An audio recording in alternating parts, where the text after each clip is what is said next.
Kama kila siku tunapoamka, tunaamuka na tumaini lililo kubwa. Hakuna siku mwanadamu huamka akitarajia kwamba mabaya yatampata. Kila siku tunapoamka tunatarajia mema, lakini wakati mwingine tunaamkia mabaya. Mashaka, taabu, njaa, vifo, magonjwa na hali hatari. Lakini je, umejiuliza wakati upo katika hali ya msukosuko wa moyo, mawazo yamekwama, suluhu hauna, unabaki katika hali ya hatihati. Je, huwa uko katika hali gani?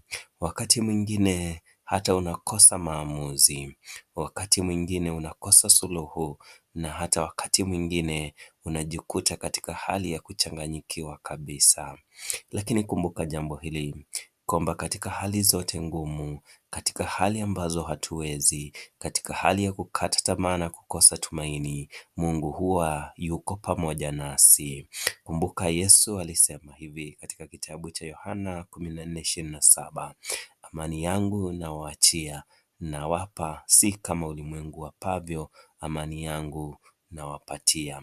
Wakati mwingine kile tunachohitaji, wakati wa taabu, wakati wa misukosuko, wakati hatuna suluhu la maisha, tunahitaji tu amani.